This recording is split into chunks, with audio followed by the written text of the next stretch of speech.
Assalamualaikum warahmatullahi wabarakatuh. Waalaikumsalam warahmatullahi wabarakatuh. Alhamdulillahirabbil alamin wassalatu wassalamu ala Rasulillah wa ala alihi washabihi wa wala. Asyhadu an la ilaha illallah wa la syarika lah wa asyhadu anna Muhammadan abduhu wa rasuluhu la nabiyya wa rasuluhu ba'da. Teman-teman, apa kabar? Baik. Belum makan ya? Kok lemes jawabnya? Oh, siapa? Ambil dulu di belakang.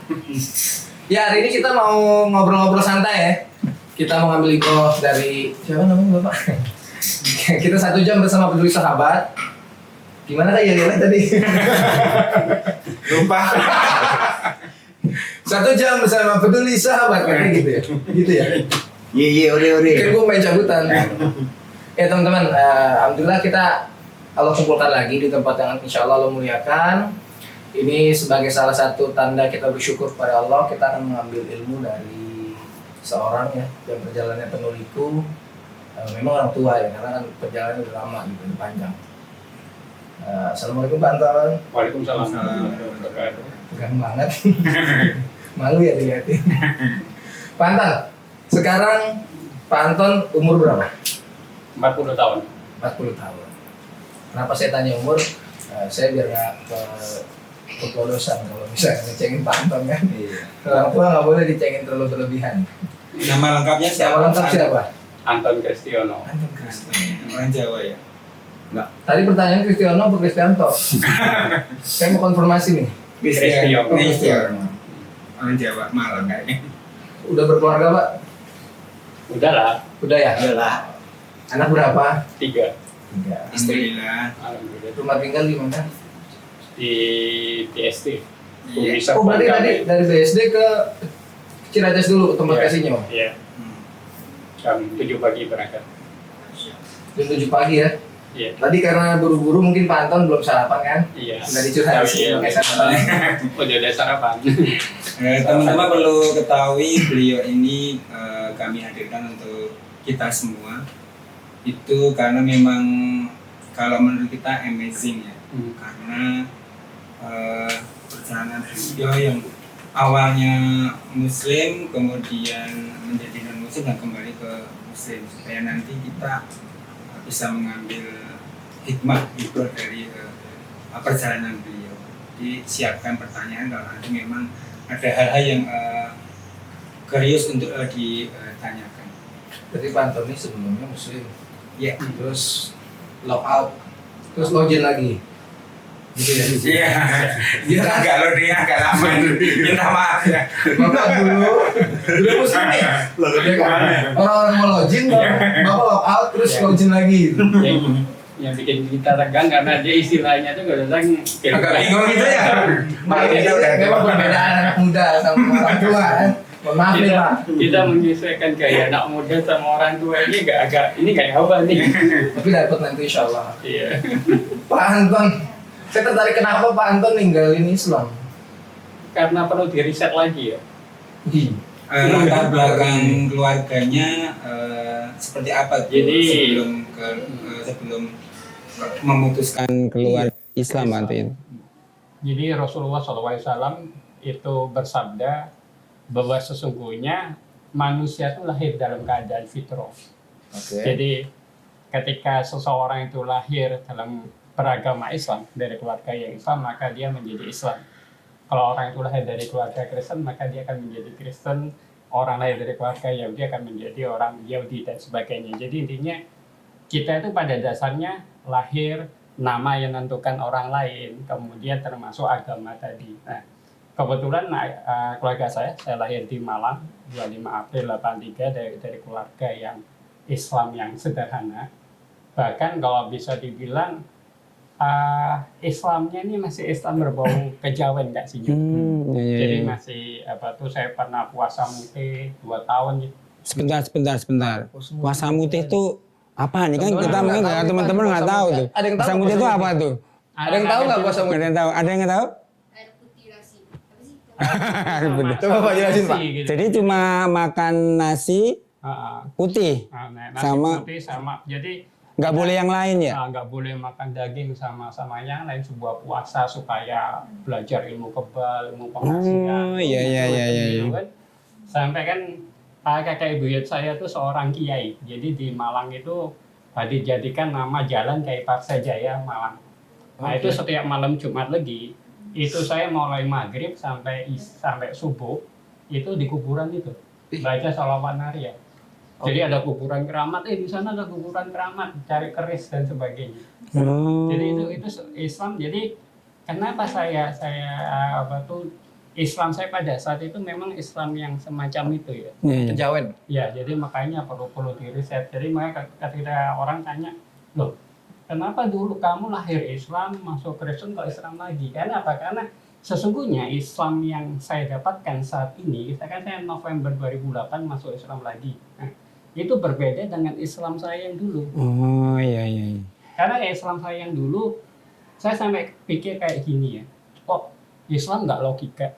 Nabi Muhammad aja dalam perang Uhud itu sampai tanggal giginya patah. Nah, saya kok mempelajari ilmu kebal dan sebagainya. Yes. Sampai saya di Cilegon itu belajar ilmu badui 1 tahun supaya kebal. Apa tuh ilmu badui? Ya ilmu. Berarti nggak pakai sendal juga, Pak? Yang pakai sandal saya pakai sakit lah. Kan biasanya jual madu itu di pinggir jalan itu kan? Iya, tapi ilmu-ilmunya tuh sampai apa tuh kayak Scorpio. Saya lihat pengobatan mereka ya, ada orang sakit. Pakai kalajengking. Scorpio kalajengking itu bisa keluar dari kepalanya, kemudian ada telur keluar dari Perut. perut, kemudian ketika kita baca ada silat-silat. Itu ilmu-ilmu itu yang saya pelajari. Bagaimana menangkal ilmu-ilmu sihir ini. Oke. Sihir itu memang ada. Dalam Al-Quran juga diajarkan ada 60 ayat tentang sihir. Jadi cuma ada hal-hal yang ternyata saya sadari menyimpang dari ajaran Nggak sesuai Islam. nggak sesuai syariat ya? Gitu. Itu saudara berapa dari keluarga? Saya saudara kandung? 4 orang, laki-laki semua.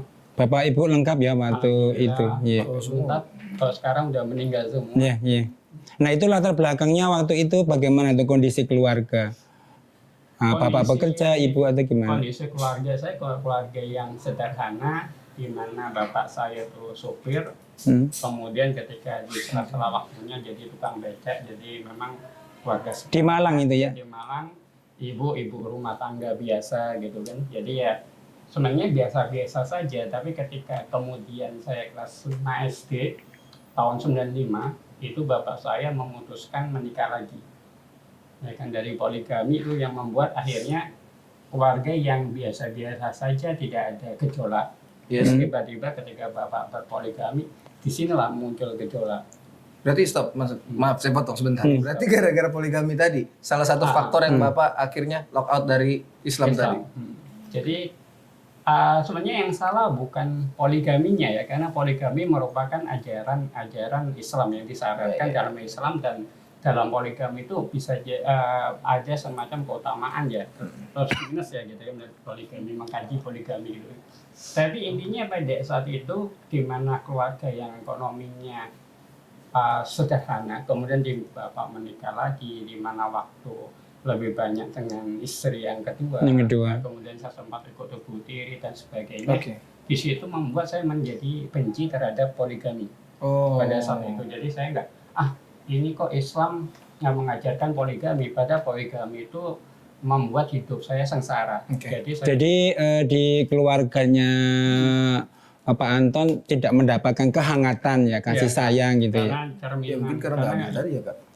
Iya, jadi karena yang tadinya keluarga damai-damai saja, sejak bapak berpoligami itu kacau.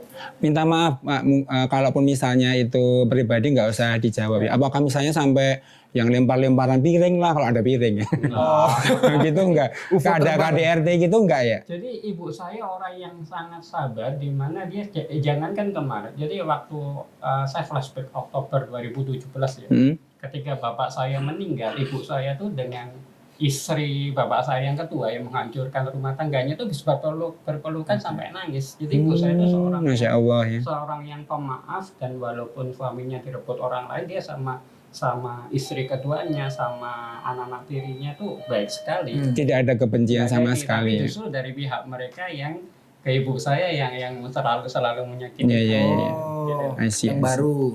Dan itu membuat kebencian Pak Anton ke Bapak dan sebagainya. Dampaknya buruk akhirnya ke beliau. Ya, gitu. Ya Kak ya. Ya. Nah, dampaknya buruk ke Iya, dampaknya keburu ke Pak Anton kan. Apalagi ketika saya ikut Ibu Piri itu mulai putus kelas 5 SD itu saya sampai 4 bulan bolos. 4 bulan bolos sama Ngapain aja tuh 4 bulan, Pak? Ya. bukan seperti Pak itu. Bukan bulan 4 bulan bukan bolos 4 bulan. Itu kalau dari rumah itu bawa tas di tas saya tuh baju biasa gitu. Cabut. Jadi, Cabut Pak sana iya, sekarang iya. cabut Pak. jadi saya masuk ke kelas, kemudian ada pelajaran nggak saya suka, saya pergi kan sekolah saya di SD Gajang 9 itu kan sampingnya lapangan sepak bola. Habis itu ada lorong dikit. Saya merosot aja ke lorong itu, masuk keluar ganti baju pergi. Itu ngapain? Ngamen atau apa gitu enggak? Ya dia anak jalanan. Saya kan di Malang naik bis, naik apa ke Blitar, balik lagi ke Malang gitu. Jadi pulangnya sore gitu. Nah, ketika Senang travel ya. ketika traveling itulah kemudian ketemu itu ya, ketemu Misionaris. Ketemunya di situ. Jadi saya saat itu gini, tahun kan saya madrasah Senawiyah, ya. Oh, anak MI dulunya. MTS. Kalau Oh, iya. SD-nya MI. Oh, ini pertamanya MI, Madrasah Ibtidaiyah. SD. umum. Ini keluar. Nah, kemudian ketika lulus kan saya inginnya ke SMP. Nah, Tapi keluarga bilang supaya agama ada pengajaran tentang agama, saya dimasukkan ke madrasah Sanawiyah MTS ya. di MTS. Berarti lulus SD ya, iya. Di MTS pun gitu. Jadi kalau pelajaran nggak saya suka, saya tidur atau di mana di masjid gitu kan. Iya. Atau jadi memang akhirnya dampak dari poligami itu akhirnya saya menjadi orang yang malas sekolah. Iya. Tahun Nah, kenalnya bagaimana tuh lewat misionaris tadi? Jadi tahun 97 itu saya keluar putus sekolah, dan nggak mau sekolah, saya jualan koran di lapangan Marampau. Nah, sejak saat itu mulai saya membenci Nabi Muhammad, saya membenci Nabi yang tukang kawin gitu. Kenapa? Itu Sebentar, iya. Kami, kan? Kenapa nih? Kan benci ada alasannya Iya. kan? Karena ya itu tadi, ini pemahaman anak yang harus ini dulu adalah pemahaman saya pada saat itu ya. Ketika saya usia 15 tahun. Jadi supaya tidak salah tanggap karena nanti ada hubungannya ya kan. Jadi saat itu saya membenci Nabi Muhammad karena saya mengalami dari poligami orang tua saya, hidup keluarga berantakan. Sengsara. Yang tadinya Iya. sebagainya sengsara, kemudian saya jadi anak jalanan gitu kan. Saya saat itu jualan koran di lapangan Marampau ya, dari pagi sampai sore di depan Kejaksaan Negeri itu. Jadi di situ saya merasa kok hidup seperti ini, ijazah SD, masa depan suram gitu kan. Kemudian saya mulai ragu terhadap iman saya. Saya mencari saya mulai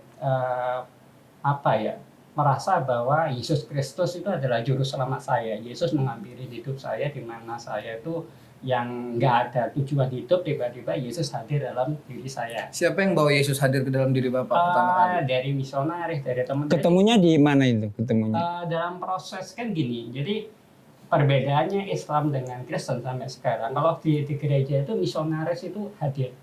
Jadi ketika ada orang kesusahan, tidak hanya kesusahan, masalah cinta, masalah pendidikan dan sebagainya, misionaris itu akan hadir. Jadi dia tahu bahwa seseorang itu dihampirin oleh dia. Jadi pada saat saya jadi anak jalanan itu ada beberapa misionaris yang kemudian mereka memang datang, memang dia fokus untuk melakukan misi Injili kepada anak-anak jalanan. Itu Nasrani apapun ya? Iya, Maksudnya mau kan ada macam-macam tuh Kristen Jawa, ada 72 ya, 72 ya mereka kan? Iya. Lebih. Jadi intinya gini, kalau gampangannya, jadi di Islam itu kan perbedaannya kalau cuma sholat subuh pakai kunut, ada sholat subuh tidak pakai kunut. Tapi intinya tidak membatalkan sholat subuhnya. Tapi kalau di Kristen, doktrin itu berbeda-beda. Makanya ketika saudara-saudara dari Katolik, dari Protestan, mereka datang kepada saya tidak mau. Jadi saya meyakini bahwa Yesus itu juru selamat saya, gitu kan? Dia adalah terang dunia, dia yang memberikan pelita tubuh kepada saya. Tapi ketika orang-orang Katolik atau orang Protestan mengatakan bahwa Tuhan Yesus Kristus, saya menolak itu. Kenapa? Iya. Bapak ini Kristen apa sih, Pak? Nah itu yang menarik kan gitu loh. Jadi kebanyakan orang Islam mereka menganggap bahwa orang Kristen pasti menyembah Yesus Kristus. Yes. Ya kan, itu Iya Pak. benar. Saya karena saya ibaratnya kan saya dari keluarga cucu kiai, ya kan. Nenek saya orang Madura yang dimana di orang Madura ini Kokoh sekali gitu kokoh ya. sekali terhadap agama Islamnya, ya kan. Kemudian saya ngaji TPA, saya pernah remaja masjid, saya juga pernah di Madrasah Sanawiyah, sehingga otomatis kalau tentang pribadi Yesus adalah Rasul, Yesus adalah Isa Al-Masih, saya sangat yakin itu. Bahkan saya membaca buku dialog ketuhanan Yesus Kristus. Ini kisah di mana Kiai Bahaudin Mudori, Kiai dari Madura, dia berdiskusi dengan Antonius Widuri 7 hari atau 7 malam atau 9 hari. Itu Antonius Widuri yang orang Katolik kemudian masuk Islam. Sehingga apa? Melalui buku ini saja saya sudah tahu kelemahan dari Katolik, kelemahan dari Protestan. Maka sehingga ketika ada orang Katolik, ada orang Protestan, mereka datang kepada saya, melakukan injili kepada saya menolak itu. Nggak masuk ya? Nggak masuk gitu, karena Anda meyakini Tuhan Yesus Kristus, sedangkan saya meyakini Yesus adalah Nabi. Rasul. Gitu. Jadi saya tidak menyembah Yesus. Kemudian di sini muncul pertanyaan pastinya. Loh, katanya kamu masuk Kristen yang mana? Kristen mana? Nah, Ditungguin ini Pak. Ini jadi kebanyakan orang yang paling ini di situ. Ya kan taunya kita aja Protestan atau Katolik kan Pak? Katolik. Tapi jadi di sini ada 2 aliran kayak doktrin iman dalam Kristen. Ya tadi kalau di Islam kan cuma sholat subuh pakai kunut, sama sholat subuh tidak pakai kunut. Sholat khilafiyah. Tapi kalau di Kristen tidak. Di Kristen itu kita berbeda doktrin keimanan, berbeda cara pembaptisan dan sebagainya gitu. Jadi di sini gampangannya ada ajaran Athanasius atau Tritunggal. Dia yang menyatakan bahwa Allah Bapa, Yesus dan Roh Kudus merupakan pribadi yang tunggal. Ini dianut oleh orang-orang Katolik sama orang Protestan. Kemudian ada ajaran yang bersumber dari Santo Arius atau ajaran Arianisme. Nah, dia ini menyatakan bahwa Allah Bapa itu esa, Yesus itu Rasul. Berarti dia menolak Trinitas tadi ya? Iya. Tritunggal tadi ditolak ya? Nggak kepake. Namanya apa itu Kristen apa? Jadi macam-macam, ada Advent, ada Advent. Sakti ada Evangelias, kemudian ada saya Kristen Mormon. Mormon nih masuk Mormon. Apa namanya Pak? Mormon. Mormon. Jadi yang ditawarkan oleh mereka itu sesuatu yang memang dibutuhkan oleh orang-orang yang tadi. Yang misalkan kalau dari segi ekonomi, membutuhkan cinta, dikasih cinta. Sementara kalau umat Muslim sumbangan gitu ya, Pak nyumbang gitu kan, gitu ya. Ya. Nah, setelah masuk di Mormon Pak ya? Tapi bener Mormon ya? Iya, Mormon. Saya takut kepleset saat ngomong. Maimon. Tuh kan hampir mau salah. Mormon, oke. Apa ketika Bapak udah masuk Mormon, hal yang paling penting yang didapat di Mormon Pak?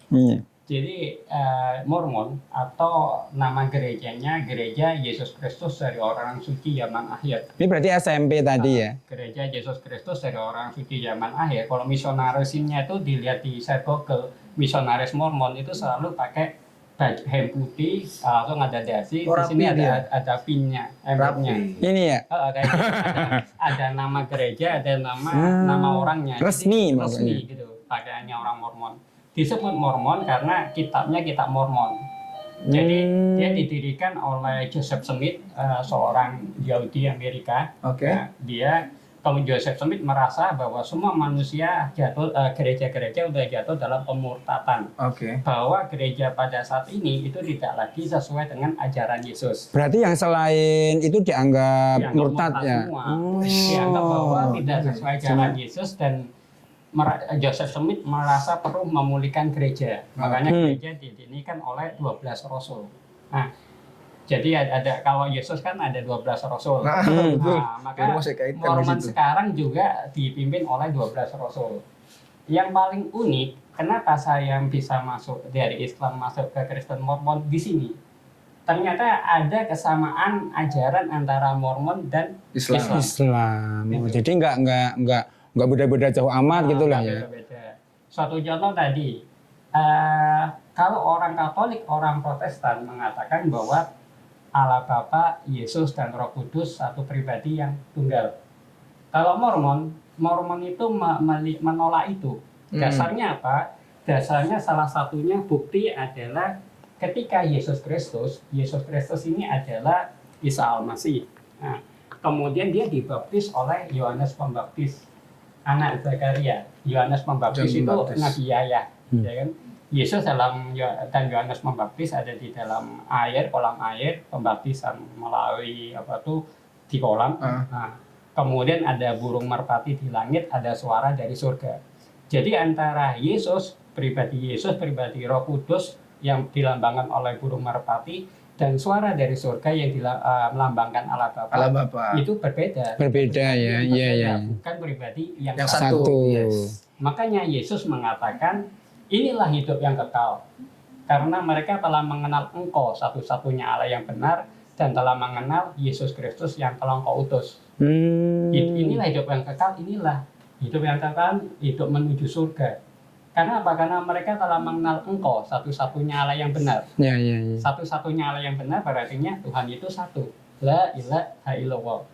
Kemudian Yesus Kristus yang telah Engkau utus. Yesus itu utusan Allah. Berartinya Yesus itu Rasulullah. Yeah. Jadi Islam la ilaha illallah. Saya orang Kristen juga La ilaha illallah. seperti kata Khalil Gibran, kenal kan? Iya, Khalil Gibran. Nggak kenal dia.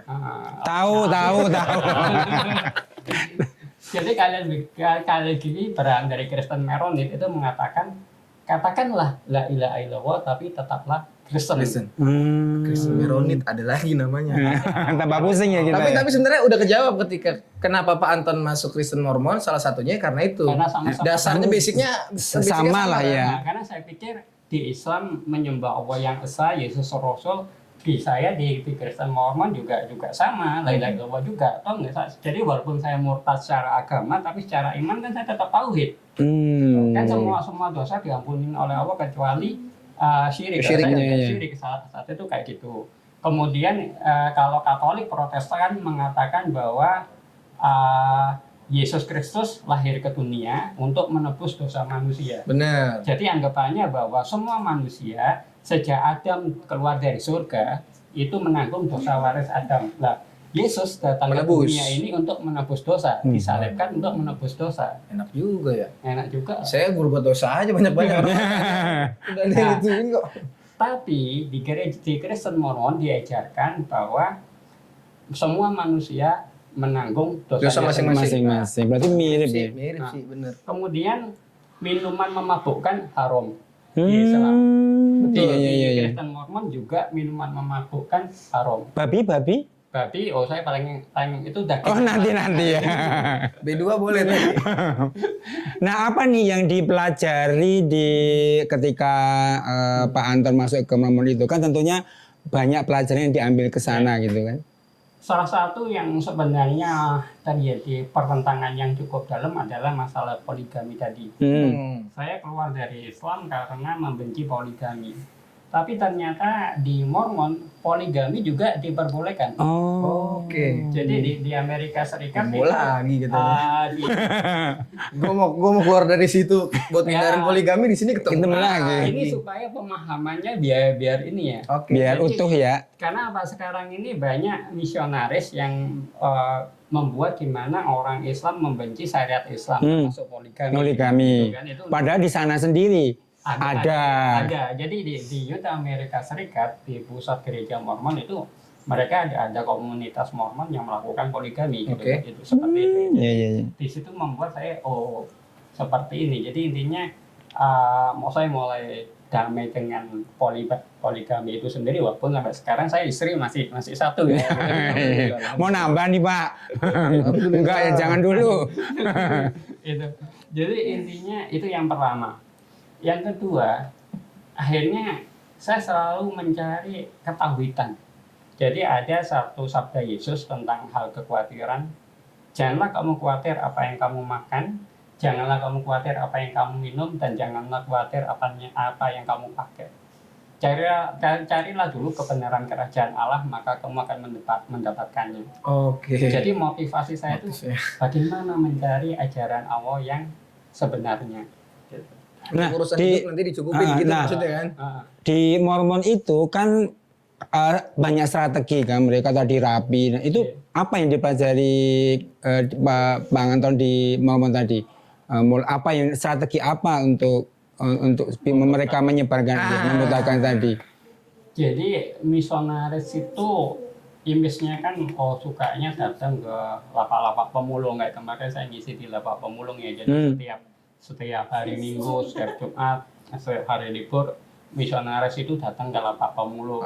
Kemudian anak-anak pemulung ini diajak wisata kemana gitu kan, diajarin tentang lagu-lagu gereja dan sebagainya. Itu salah satunya. Kayak saya dulu anak jalanan juga didatengin. Tapi pada dasarnya misionaris itu strateginya tidak hanya itu, melalui game, melalui TV, melalui macam-macam. Contohnya. Game juga. Iya makanya contohnya. Gamers nih. Coba sih sekarang ya mainan anak-anak yang odong-odong tuh, ya kan? Odong-odong ya. Odong-odong dan sebagainya. Tahu odong-odong? Tahu ya. Kan yang Ya, siapa tahu ya. belum pernah odong-odong kali. Biasanya mereka bayar 5.000 bisa pakai koin ya kan? Ada lagu-lagu, ingat nggak? Lagunya tuh kebanyakan kalau orang nggak tahu kan orang Islam nggak tahu dalam bahasa Inggris dan sebagainya. Itu ada beberapa lagu gereja. Contohnya. Jingle Bell ya kan. Jingle bell gitu ya. Ya kan untuk memastikan. Benar itu lagunya. Confirm berarti. Lagu gereja lah. Jadi melalui lagu dan banyak contohnya ya. Supaya anak-anak terdengar ya. Jadi intinya ada beberapa yang kalau saya kan istri saya biasa ya lagu gereja. Saya orangnya nggak suka nyanyi karena takut saya kalau saya nyanyi tuh kaca-kaca bisa gempa. Giant. Iya. Yogyakarta gempa, Pak. Saya sering sama istri ngomong, istri saya kan juga mualaf juga ya kan dari Masya Allah. KKBP berarti Batak ya? Batak. Itu kok lagu gereja ya itu jadi kalau saya lebih melakukan misi pemurtatan itu di kalangan mahasiswa. Oke. Jadi bagaimana mahasiswa itu saya kasih bimbingan skripsi gratis, bikin makalah gratis, tapi 3-4 bulan mereka murtad, mereka ateis. Itu murtad itu betul-betul keluar dari Islam atau masih Islam tapi udah nggak percaya sama Islam? Jadi, atau memang dua-duanya? Pada saat itu ketika saya masih menjadi misionaris kan itu baru masuknya jaringan Islam liberal yang diinikan oleh William Afsar Abdallah. Jadi proyek misionaris pada saat itu adalah bagaimana mendukung pergerakan jaringan Islam liberal ini. Jadi orang Islam pada dasarnya nggak perlu dikeluarkan dari Islam. Kenapa? Karena gini, kalau orang Islam dikeluarkan dari Islam, ada pengalaman di Malang Selatan, itu di daerah Donomulyo, Malang Selatan, itu beberapa orang Islam berhasil dimurtadkan. Akhirnya mereka masuk ke gereja, dibangun fasilitas sumur dan sebagainya supaya mereka di situ daerah krisis air, supaya mereka murtad. Tiba-tiba dari Islam, dari Jamaah Tabligh, dari NU Muhammadiyah gerak di sana, melakukan dakwah ke orang-orang itu sehingga orang itu balik ke Islam. Masuk lagi. Kemudian suatu contoh di buku Agar Layar Tetap Berkembang. Buku yang ditulis oleh Kiai Haji Didin Hafiduddin. Itu beliau membahas bahwa pada dasarnya termasuk saya ya, orang yang murtad pada diri mereka masih ada iman Islam. Masih ada iman Islam sehingga kalau misalnya didekatin, dibina, itu dibimbing, dia ada kemungkinan untuk bisa kembali lagi ke Islam. Sehingga apa? Kalau saya berpikirnya gini, ketika saya menjadi misionaris, kalau saya memurtadkan orang Islam itu, ya kan dengan bujukan uang, macam-macam supaya dia murtad, tiba-tiba ada orang Islam yang mengembalikan dia ke Islam. Balik lagi dia. Dong. Biayanya terlalu besar ya, kosnya. Biasanya harus diasingkan dari daerahnya. Tapi kalau yang dirusak pemikirannya, biarkanlah orang itu Islam, tapi ajarkanlah penafsiran yang salah terhadap Al-Quran dan hadis. Ajarkanlah dia orang Islam tapi tampak saja dia membenci syariat Islam, termasuk poligami tadi. Intinya pada dasarnya dia sudah murtad. Jadi dijauhkan ya. Ini kalau di sejarah sih Louis XV awalnya. Oke. Ya dari Prancis. Gampangannya gini, tanpa sadar orang bilang bahwa semua agama sama. Dan itu salah satu ajaran mereka ya. Maksudnya yang dimasukkan mereka gitu ya? propaganda Bapak juga waktu itu. Iya, Udah berapa banyak Pak yang dimurtadin Pak? 60 orang. Sekitar 60 orang Aduh banyak. selama waktu di Mormon itu ya. 11 tahun saya jadi misionaris. 60 tahun, 60 orang. 60 orang. Lebih. Itu gara-gara tadi dari skripsi itu yang real dia lockout Tidak. atau memang di Tidak hanya skripsi ya. Jadi gini, mungkin adik-adik juga hati-hati dengan pacaran lintas agama ya. Pacaran. Ya, Lintas. pacaran lintas agama.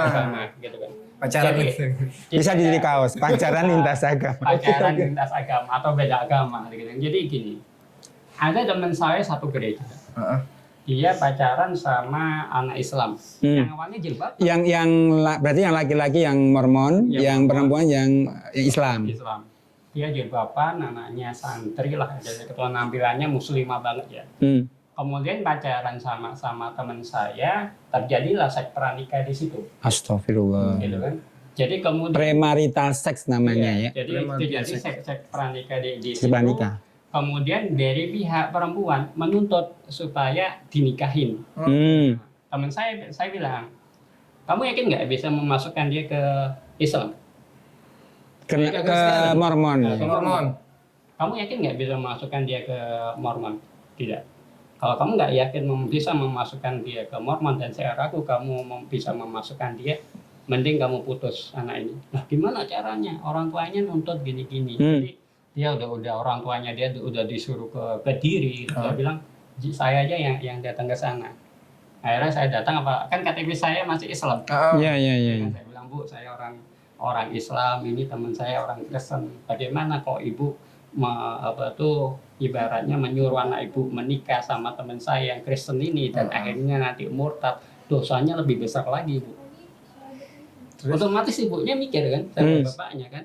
Akhirnya diputus tanpa ada tuntutan. Padahal dia nggak tahu kalau saya misionaris. Jalan ya otaknya. OTK. Saat itu, Bos. Berarti betul-betul dengan berbagai macam cara ya untuk Gimana supaya, tapi yang akhirnya berartinya gagal enggak. Cewek tadi akhirnya dia lepas jilbab Rusak kan akhirnya kan. dan setelah dia pacaran sama siapapun, dia akhirnya gak peduli lagi dengan saya pranikah. Dia menjadi perempuan eksperimen, menjadi ayam kampus. perek ya. Iya kan? Jadi mungkin Perempuan eksperimen, perek. Iya. Perek tuh artinya belum Perempuan eksperimen. Oke, baru tahu saya jadi, 2003. jadi intinya memang secara agama saya nggak berhasil memindahkan dia dari Islam ke Kristen. Tapi berhasil merusak kan? Tapi secara misi dia seorang muslimah pakai jilbab, ya kan? Tapi tiba-tiba dia yang pertama yang jelas keperawanannya hilang. Kedua, teman saya bebas tanpa tuntutan, ya kan? Jahat ya. Ya kan? Yang ketiga, dia yang perempuan baik-baik kemudian menjadi perempuan eksperimen, sehingga apa? Dirinya tidak berharga. Jadi biarkanlah dia tetap muslim, tapi Berarti dia rusak, Pak. Jahat antum dulu ya. Astagfirullah kan sudah tobat. Tapi ini karena giro saya jadi Nah, kesel ini ya, kan Pak. berarti kita jadi tahu ya pentingnya Iya bahwa benar. termasuk saya dulu membakar Quran dan sebagainya tahun 2002. contoh-contoh yang lain. Contoh yang lain selain itu ada nggak? Kak, ini Misalnya untuk yang mahasiswa tuh merusak pemikirannya bagaimana tuh? Ada mahasiswa juga, memang dari Kediri juga, itu unik deh. Dia datang kepada saya, Mas, Allahu Akbar, Allah Maha Besar. Gimana ya kalau Allah tuh menciptakan suatu batu yang sangat besar, sehingga Allah tadi tidak bisa mengangkat batu itu, Dia nanya. ya kan? Ya, jadi dirusak lewat analogi-analogi Jadi yang dia tanpa sadar dia meragukan kuasa Allah. Yes. Kita jangankan mengangkat batu yang besar, yang Allah tuh mampu menciptakan alam semesta ini dari tiada menjadi ada. Tapi dia karena pikiran filsafat agama, dasar-dasar filsafat kan memang ada mata kuliah itu dan saya ahli di situ gitu. Sampai ketika dia karena terlalu sering ini kan kuasa Allah melalui filsafat, dia sampai mikir, Allah Akbar, bisa nggak Allah menginginkan batu yang besar? Yang sampai Allah nggak kuat mengangkat. Kemudian ada kampus Islam, di situ ditulis anjing hu akbar. Nggak usah itu. Astagfirullah. Itu Anjing hu sempat akbar. viral di Twitter tuh. di salah satu universitas Di Islam Jawa. ya. Ya, nggak usah disebutkan. Nggak usah disebut, sebut nanti nih, kita kena Saya ada. Saya sebut ya. take down nanti. Saya sebut ya. Jangan lah. Ya. Jadi banyak sekali metode-metode yang Itu dipelajari ketika Pak Anton di Mormon tadi. Itu ada pendidikannya ya. ada pendidikannya. Jadi memang di edukasi dan ini. langsung praktek. Oh iya. Dan itu di Islam nggak ada ya, maksudnya. Nggak ada. Iya. Nggak sedetail itu belum sampai situ. Iya. Nah, jadi intinya gini, justru saya banyak mengenal Islam itu di gereja. Oke. Nah, jadi saya kan mengambil jurusan Islamologi. Iya. Apa namanya Islamologi? Islamologi apa itu? Yang mempelajari Islam gitu ya? Kan logi itu kan sebuah ilmu. Iya. Islamologi berarti ini ilmu yang khusus mempelajari tentang Islam. Islam, ya. Mulai dari siapa nabinya, siapa Tuhannya, siapa Alkitabnya bagaimana, kehidupannya orang Islam, cara berpikirnya orang Islam, itu semuanya dia dipelajari di situ. Iya. Tujuannya apa? Kan kita ini ibaratnya orang Islam ini domba-domba yang tersesat gitu. Oke. Domba. Gak apa-apa, saya dikata domba nggak apa. Iya. Nggak marah saya. Untuk mengembalakan domba-domba yang tersesat ini, kita tuh harus tahu karakternya, harus tahu cara berpikirnya, harus tahu kehidupannya orang Islam tadi, supaya bisa diarahkan oleh kami gembala-gembala gereja ini kan gitu. Jadi Itu pada dasarnya apa nih? Misalnya nih setelah dipelajari, kira-kira apa yang membuat umat muslim nanti bisa murtad? Itu dipelajari ya. Dasarnya itu apa, Pak? Misalnya kalau cinta, ya masalah cinta gitu. Kalau Jadi intinya ada faktor X kayak ini suatu contoh, saya lagi membimbing tapi orang tuanya kayaknya udah mulai menyerah. Kebanyakan gini, kebanyakan yang saya sayangkan orang tua zaman sekarang ini terlalu sibuk mencukupin anaknya dari segi materi saja, dari segi pendidikannya, tapi dalam segi agama tidak. Oke. Jadi yang terjadi sekarang dan udah berapa kali terjadi. Jadi sekarang ini ada seorang ibu yang dia di Bogor juga, dia anaknya murtad. Dia memang kalau di gereja itu nggak langsung syahadat gitu, nggak langsung dibaptis. Jadi anaknya udah menyatakan bahwa dia akan masuk gereja Bethel, GBI. Gereja GBI. Dia akan dibaptis kalau nggak Agustus ya September ini. Sehingga ibu-ibunya ke beberapa ustadz, ke beberapa kristolog, dan terakhir kepada saya. Ketika saya ketemu, saya baru sekali ketemu anaknya di hotel ini, hotel bintang 5 itu, lupa nama hotelnya. Di situ saya diskusi sama anak itu. Anaknya pas bapaknya nggak ada, ibunya nggak ada. Kalau di gereja itu ada sistem jangan berdebat, jangan ceramah. Dia ngomong, udah berapa ustadz yang datang kepada saya sudah dihakimin. Ada yang bilang seorang ustadz mualaf, saya itu udah bisa mengislamkan ratusan orang, masa mengembalikan kamu ke Islam tidak bisa. Memang seakan-akan di ustadz itu yang mendatangkan hidayah gitu. Iya, betul. Maksud kenapa saya dihakimin gini-gini? Kalau saya enggak, kalau saya pakai metode yang diajarkan di gereja, saya biarkan dia. Saya bawa Alkitab sama Al-Quran gitu. Jadi saya kalau mengajarkan tentang Islam itu selalu by ayat ya, sola scriptura, firman dalam Taurat, Injil apa, dalam Al-Quran apa, itu kan lebih berimbang. Ayat tuh ayat berarti. objektif untuk dia gitu ya. Tadabbur Quran. Tapi kalau dalam kasus ini saya bawa Quran sama Alkitab, tapi untuk saat ini saya nggak ingin membahas ini dulu. Saya bilang. Dia cerita, Pak, saya itu selama sejak kecil orang tua saya tidak pernah mengajarkan tentang Islam kepada saya sama adik saya. Saya tahu Islam dari pacar saya yang beragama Islam. Bahkan tahu tentang sholat aja dari pacarnya itu. Tapi kemudian dia putus sama pacarnya. Kemudian kenal seorang teman sahabat perempuan yang sama-sama hobi nyanyi. Kan di gereja ibadahnya nyanyi. Iya. Dia mulai mengenal Yesus di situ. Kemudian hobi nyanyi dan sebagainya. Setelah itu dia pacaran sama orang Islam juga, orang Kristen. Orang Kristen yang sebenarnya ibunya juga Islam, tapi murtad ke Kristen. Jadi ada ini gitu lah. Orang tuanya berpikir, karena ibunya itu Kristen yang laki-laki ini, kan masih ada kemungkinan bisa diislamkan. Gitu. Jadi dibiarkanlah mereka pacaran beda agama tadi.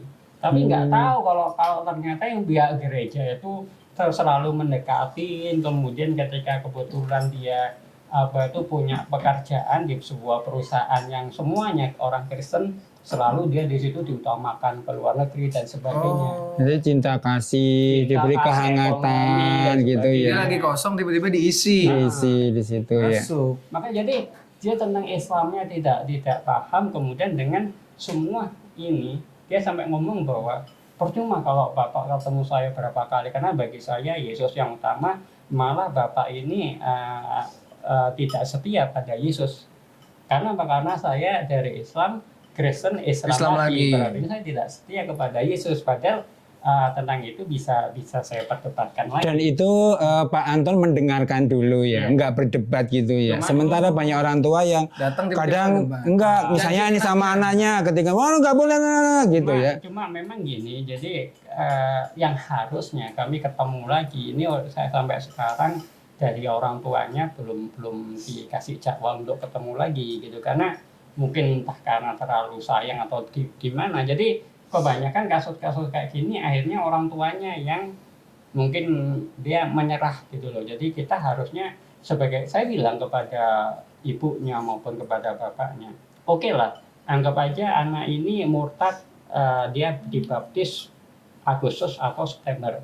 Tapi kewajiban kita untuk membimbing itu tidak selesai di situ saja gitu loh. Kayak saya saja ya jangan coba-coba ya sebenarnya.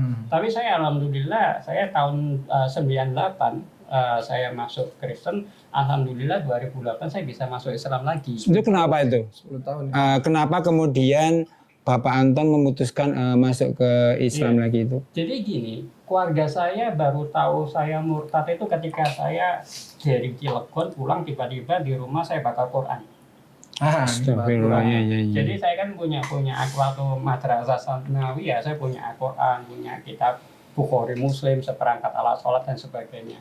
Nah, tahun 2002 saya dari Cilegon pulang baca Quran 40 hari 40 malam, saya kayak orang gila, mau sampai katanya keluar telanjang sebagainya ya kan. Awalnya keluarga ini datang ke orang-orang pintar, saya sampai dibilang itu kasih tanah kuburan kayak buyut saya ini kayak parse. Jadi tanah kuburan dicampur air, dikasih bacaan surat Al-Ikhlas, Al-Falaq, Anas sama Al-Fatihah 500 kali, diminumin ke saya. supaya katanya supaya ilmu kakek buyut saya yang seorang kiai ini turun kepada saya. Wih. Itu tanahnya disaring dulu nggak? Nggak ada filternya langsung. Itulah, jadi kayak gitu. Terus Tapi kemudian diperkenalkan ke kiainya Pak D saya sama paman saya sebut Kiai Panjen. Jadi mulai 2002 dia seorang kiai tasawuf ya gitu. Jadi saya mengenal Islam melalui beliau. Kemudian itu diskusi gitu. Diskusi itu mulai 2002 sampai 2008. Kemudian 2005 saya mulai yakin bahwa Kristen Mormon itu ada yang salah, kurang tepat dalam Kristen Mormon. Apa itu? Jadi Joseph Smith, dia itu kan dulu merasa bahwa semua gereja telah murtad. Ya. Nah, akhirnya dia menyendiri di sebuah hutan. Kalau Nabi Muhammad di Gua Hiro, kalau ini di hutan. Uzlah kan. Ya, menyendiri. Jadi ketika dia di sebuah hutan ini, dia merasa Joseph Smith mengaku bahwa Allah Bapa dan Yesus Kristus itu mendatangin dia. Jadi dia menganggap bahwa Allah Bapa ini wujudnya sama dengan Yesus, kalau kayak dua orang kembar gitu kan. Yang sering dilukis yang agak-agak bule gitu kan. Gitu. Yang disampaikan si Smith itu ya. Joseph Smith. Jadi di sinilah saya mulai berpikir. Saya orangnya peneliti Alkitab sama Al-Quran, ya kan. Dalam kitab Kejadian maupun surat Al-A'raf itu ada kisah di mana Nabi Musa di Gunung Tur Sinai, kalau ya. di Al-Quran, kalau di kitab Keluaran itu di Gurun Sinai.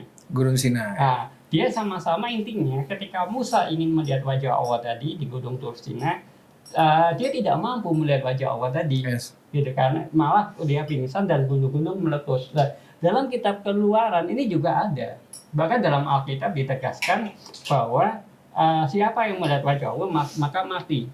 Banyak ayat-ayat, kalau saya sering mengadakan kajian itu saya pakai slide sebenarnya. Jadi Di situ saya tunjukkan banyak ayat-ayat dalam Alkitab Perjanjian Baru dan Alkitab Perjanjian Lama yang menyatakan bahwa Allah itu esa, tidak ada yang serupa dan setara. Intinya di Alkitab sendiri juga menunjukkan menguatkan Islam ya. Ya, jadi intinya mengerucut kepada surat Al-Ikhlas tadi. Iya, iya, iya. Larang Qul balik, Mas. huwallahu ahad. Katakanlah bahwa Tuhan itu esa. Lupa nih beliau nih. Enggak, tadi sebut alarm. Bukan, yang ini Al-Ikhlas. Al-Ikhlas guys. Oke. Tadi ya yang tidak melihat wajah Allah kan, yang Musa tidak bisa melihat wajah Allah di Al-Araf. Tapi kan intinya kalau kita berbicara tentang Ketauhidan. zat Allah, ketauhidan itu Yes. maknanya Al-Ikhlas. ada di surat Al-Ikhlas. Al-Ikhlas tadi gitu loh. Bahwa kita itu katalah bahwa Tuhan itu esa, bahwa Tuhan itu tidak Beranak dan tidak diberanakan. diperanakan, intinya di situ gitu.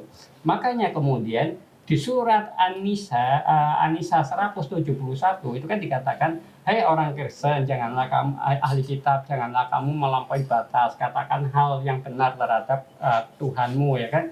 Janganlah mengatakan Tuhan itu esa, karena sesungguhnya Tuhan itu janganlah mengatakan bahwa Tuhan itu tiga. Katakanlah Tuhan itu esa, karena sesungguhnya Tuhan itu esa dan Yesus itu Rasul.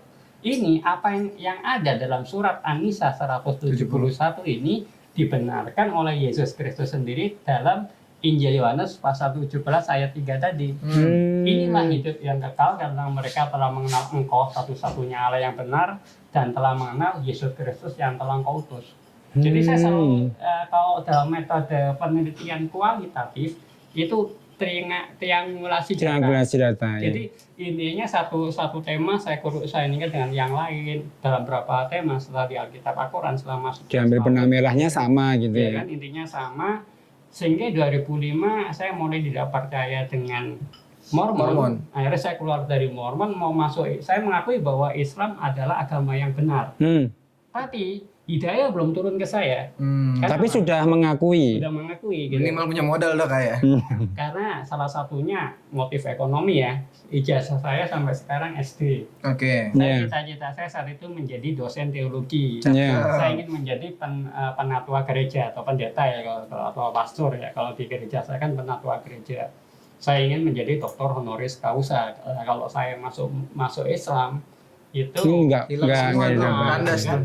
Dan kemudian kalau di gereja dana misi kan besar juga bagi misionaris yang mereka ahli strategi pemurtatan itu. Jadi saat itu saya masih bimbang ya. Jadi ketika hari Jumat ada orang Islam datang, yuk sholat Jumat, saya ikut sholat Jumat.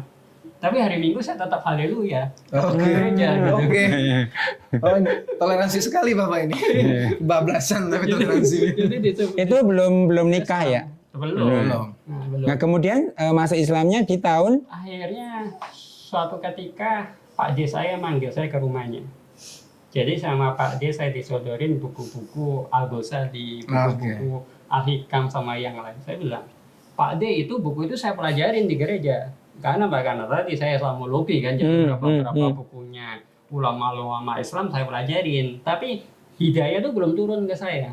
Nah, Pak D bilang, Anton, hidayah itu bukan untuk ditunggu turunnya, tapi dikejar untuk dicari dan dicari. Salman Al-Farisi ya. Nah, dan akhirnya saya merasa bahwa saya itu memang saat itu kering ya, hati itu walaupun uangnya tapi kosong kayak bimbang gitu ya. Sehingga saya selalu mencari apa. Jadi ya hal kekhawatiran tadi. Apa jangan-jangan agama saya, iman saya ini nggak benar. Kebetulan saya saat itu tinggal di orangnya orang LDI ya gitu. Orang LDI, saya belajar tentang LDI dan sebagainya. Berapa bulan kemudian tiba-tiba saya tinggal di perumahan Sejajar 2 Malang. Saya turun dari angkot itu nggak langsung pulang. Jadi saya keliling. Jadi dalam hati itu ada keinginan untuk jalan. Tanpa arah. Jadi saya keliling Sejajar 2 itu berapa jam gitu. Enggak ada keliling. Enggak langsung pulang ya. Langsung pulang. Jadi mikir merenung dengar suara azan. Allahu Akbar hari maghrib. Saya langsung sholat maghrib di masjid itu, di Masjid Al-Haq Sejajar 2 Malang. Dan di situ akhirnya kembali. saya sholat di situ. Besoknya datang ke situ.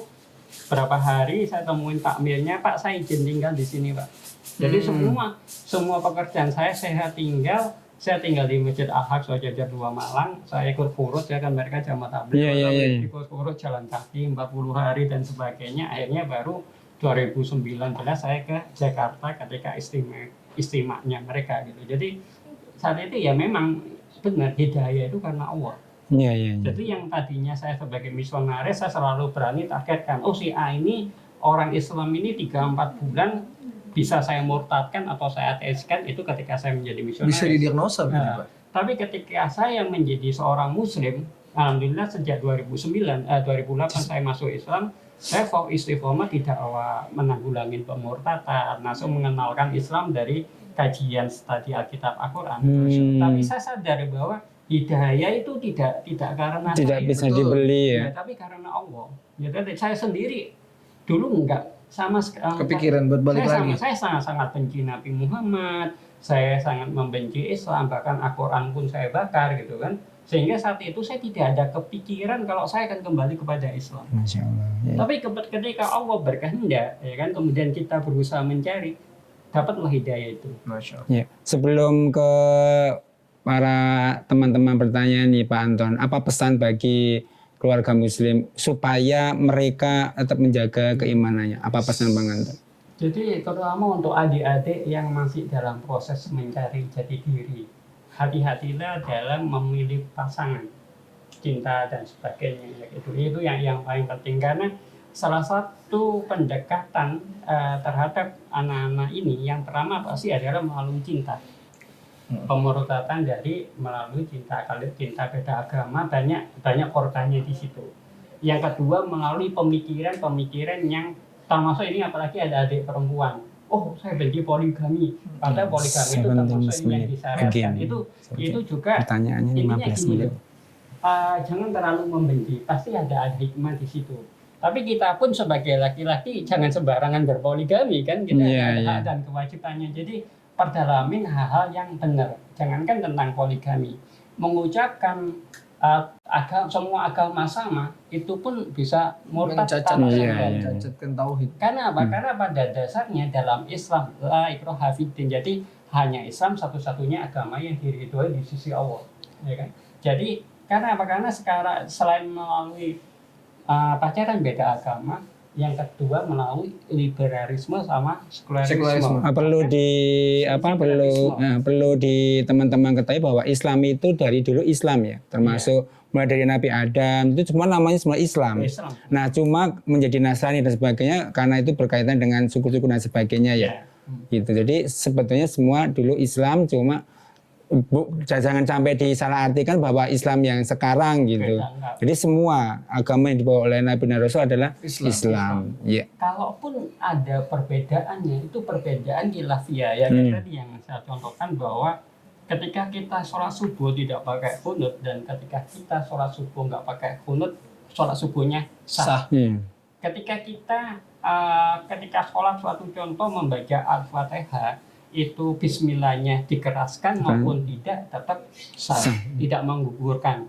Ketika kemarin kita Idul Fitri berbeda hari, ya tidak mengurangi makna itu. Karena apa? Karena pada dasarnya memang ada terjadi perbedaan masing-masing dan itu berlandaskan sains, ilmu pengetahuan gitu. Jadi memang ufuk, kalau penjelasan dari Felixo, ufuk siapa yang bisa melihat terbenamnya matahari itu adalah orang-orang di daerah Eropa yang di sini itu mungkin udah malam, sehingga kita bisa mengenapin menjadi 30. Jadi memang ada dalilnya sendiri. Iya, sunnah kauniyah kayak. Ya, jadi intinya perbedaan dalam Islam itu sebuah rahmatan lil alamin. Tapi kalau di perbedaan di gereja itu Katolik, Protestan, Mormon betul-betul sudah ini ya. Lebih ke usul ya kalau mereka perbedaannya langsung ya. Bukan khilaf lagi kan. Gila, bisa ditanyakan. Oke, teman-teman, saya kalau manggil adik-adik saya rasa tua banget. 10 minutes. Saya yang mau punya pertanyaan boleh diajukan ke Pak Anton. Iya, apapun itu. Apapun itu coba. Ya, sebelum adzan ya. Pertanyaannya berat-berat. Enggak. Yang ringan-ringan aja. Iya. Silakan. Jadi saya ulang ya biar masuk ke suara. Ini ada pertanyaan, ketika masuk Islam apakah Pak Anton syahadat lagi disaksikan orang atau enggak? Jadi unik. Saya sampai sekarang lagi berpikir ya bagaimana menyusun sebuah pedoman pembinaan untuk mualaf. Dalam kasus saya itu lucu. Jadi saya tuh ketika saya izin tinggal di Masjid Al-Haq itu tidak ada yang membimbing saya syahadat lagi. Iya. Jadi saya menjalani diri sebagai seorang muslim ya sampai saya ke Jakarta ya kan 2009 2008 saya masuk Islam. 2009 saya ke Jakarta, saya kerja di Masjid An-Nasr Bintaro Jaya sektor 5 tampak syahadat satu hari kan saya di forum Skakohi Masjid Bintaro jadi aktivis masjid gitu kan. Saya kenal teman-teman Masjid Muhajirin Villa Bintaro Regency di sini lah tahun 2011 2013 antara tahun itu saya diskusi sama mereka. Akhirnya mereka tanya itu, ini jangan kamu waktu masuk Islam disadatin lagi enggak? Enggak, saya bilang. Enggak ada yang bimbing saya syahadat, jadi saya masuk Islam saja. Ada di situ diskusi, siapa tahu supaya kamu lebih mantap Islamnya, kita syahadat yuk. Syahadat lagi. Gitu. Saya bilang, kan saya udah Islam udah menjalani dari 2008 ke 2011 kan berapa tahun kan? Intinya kan komitmen kita kepada Allah. Nah dia bilang syariatnya belum, ini dijelasin. Nanti saya pikir dulu, saya WA kali istri. Jangan nanti kalau kamu nanti pulang dari sini meninggal gimana? Oh, jadi secara syariat belum terlengkapi ya. Iya. Saat itu diskusi kami maghrib, berdoa isya baru disadatin. Iya, memang Jadi syaratnya harus syahadat lagi. 2000 sekian, sekitar 3-4 tahun 3-4 setelah saya tahun masuk Islam. Makanya di sini saya lagi bikin sebuah dengan teman-teman mualaf center sama pembina mualaf, kami lagi bikin bagaimana pedoman termasuk Baitul Maqdis ya, pedoman untuk orang masuk Islam ini. Masuk tuh Baitul Maqdis guys. Jadi supaya apa? Kalau orang terlalu muda dikasih masuk Islam, sertifikat Islam banyak kasus, akhirnya dia murtad Iya, lagi. bener. Ada yang ternyata dia nggak datang ke suatu masjid minta diislamkan di masjid ini, ternyata di masjid sono udah pernah syahadat. Iya. Oh, minta. Intinya ini banyak nih kasus yang begini. Apa tuh ini, Pak? Waktu. Bagaimana pendidikan setelah dia syahadat kan perlu pembinaan. Iya. Jadi ini ya yang sekarang lagi jangan sampai kayak saya 3-4 tahun baru disadari, tapi juga jangan terlalu cepat gitu. Iya, begitu ya Kak ya. Intinya saya dulu malah 3-4 tahun setelah saya masuk Islam baru ikrar syahadat. Karena memang pada saat awal teman-teman pada saat itu orang-orang hakikat semua, yang penting udah tinggal di masjid nih gitu kan, apalagi udah saya itu waktu 40 hari jalan kaki kurut itu sama jamaah tablik itu pakai panci pakai ini. Ya, ada pertanyaan lagi? Silakan. Cara orang Kristen Mormon beribadah itu seperti apa ya Pak? Caranya sama dengan gereja-gereja yang lain, mungkin urutannya ya kayak kesaksian, penembusan dosa, sakramen. Jadi nyanyi-nyanyi itu termasuk bagian dari ibadah ya? Itu merupakan ibadah, dan kemudian bedanya gini. Kalau di gereja yang lain itu kan mereka pakai persembahan ya, jadi sakramen itu mereka pakai anggur sama roti tak beragi. Anggur tadi melambangkan darah Yesus dan roti tak beragi melambangkan daging Yesus. Tapi karena Mormon itu minuman memabukkan itu haram, maka Mormon itu pakai air putih. Cuma itu aja, jadi nggak beda jauh intinya ibadahnya sama orang-orang gereja itu. Cuma ketika pembaptisannya itu di kolam air yang diceburin ke kolam kan ada pembaptisan pakai percik, ada yang ke kolam. Kemudian di Mormon juga ada pembaptisan 2 kali, pembaptisan yang seperti Yohanes Pembaptis, kemudian pembaptisan Mormon ada sendiri. Intinya kalau dalam segi praktek ibadahnya hampir sama, tapi dari segi doktrin keimanannya berbeda jauh daripada Katolik sama Protestan tadi. Ada lagi? Ada lagi? Ngantuk, terlalu berat. Enggak, silakan. Terakhir ya. Kan yang awalnya Islam terus sempat murtad terus masuk lagi, pasti kan dari itu semua memiliki mungkin teman-teman atau sahabat yang beda-beda gitu. Juga pasti lingkungannya berbeda-beda. Terus bagaimana tanggapan mereka yang Pak Anton ini? Ini saya ulang dulu supaya masuk ke frame. Ini ada pertanyaan, bagaimana tanggapan teman-teman yang ke Anton ini, istilahnya kok kasih serika gitu, gonta ganti gitu. Bunglon, kan? Gitu. Jadi kalau di gereja sendiri, malah kan yang memperkenalkan saya ke Mormon kan adik angkat saya, ya kan. Adik angkat saya ini justru malah masuk Islam duluan daripada saya, gitu kan. Kemudian di lingkungan kami orang-orang yang toleransi, jadi dari pihak gereja tuh nggak ada sampai yang dipukulin atau nggak ada, ya kan. Justru dari pihak Islam yang bahkan sampai sekarang itu, wah jangan-jangan ini penyusup gitu kan. Karena Infiltran nih. mereka ragu. Jangan-jangan jadi itu Kak, dicurigai gitu. Apalagi mereka melihat nama Anton Kristiono, padahal itu nama saya ketika saya masuk Islam saya dikasih nama Muhammad Sultan Abdullah, gitu kan, supaya ada ini Islamnya. Cuma setelah ibu saya meninggal Januari 2018 kemarin, saya pakai nama Anton Kristiono, salah satunya untuk menghargai orang tua, kan itu nama orang tua. Yang kedua, ternyata kebanyakan sasaran dakwah saya itu orang-orang yang tidak mengenal agama, orang-orang yang masih belum, kalau kita kan udah jonggetan, udah melambangkan orang-orang yang muslimah, tapi kebanyakan sasaran dakwah ini orang-orang yang tidak mengenal Islam, sehingga saya lebih memilih pakai nama Anton Kristiono supaya lebih pendekatan lagi sama mereka gitu. Jadi alhamdulillah untuk masalah dari ketika saya masuk ke Islam lagi, itu dari pihak gereja maupun dari pihak Islam ya masih aman-aman. Sehingga akan kita juga untuk menempatkan diri. Ya. Kalau saya paham selesai. Amin. Masya Allah, sudah cukup ya teman-teman ya, karena kita mau masuk ke di sholat zuhur. 5 menit again. Pertemuan hari ini insya Allah kita cukupkan. Terima kasih saya ucapkan juga kepada teman-teman semuanya. Berarti poinnya untuk anak-anak muda jangan terjebak pada pemikiran orang-orang ini Pak ya. Karena mereka masuk dari berbagai macam tanya sama ahlinya gitu.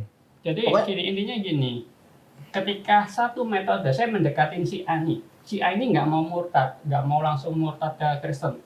Akan ada jalan lain. Harus jalan lain. Pasti dia ada kelemahan yang lain dari segi pemikirannya, dari segi ekonominya, dari segi kasih, dari segi mana, sampai gimana caranya orang ini bisa murtad, minimal akidahnya rusak. Ya, tapi kalau lebih yang anak-anak muda nih lebih bahaya ke masalah cinta kayaknya. Iya. Apalagi sekarang kan lagi ada Suga, bentar lagi datang BTS yang lain gitu.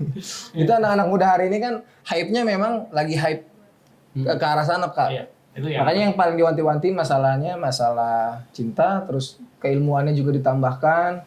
Jangan sungkan-sungkan sharing sama orang tua yang paling penting Pak ya. Karena bagaimanapun sesulit-sulitnya kita di jalan, sesulitnya perjalanan kita tanpa kalau udah dibarengi dengan doa orang tua, insya Allah itu akan ketemu jalan keluarnya.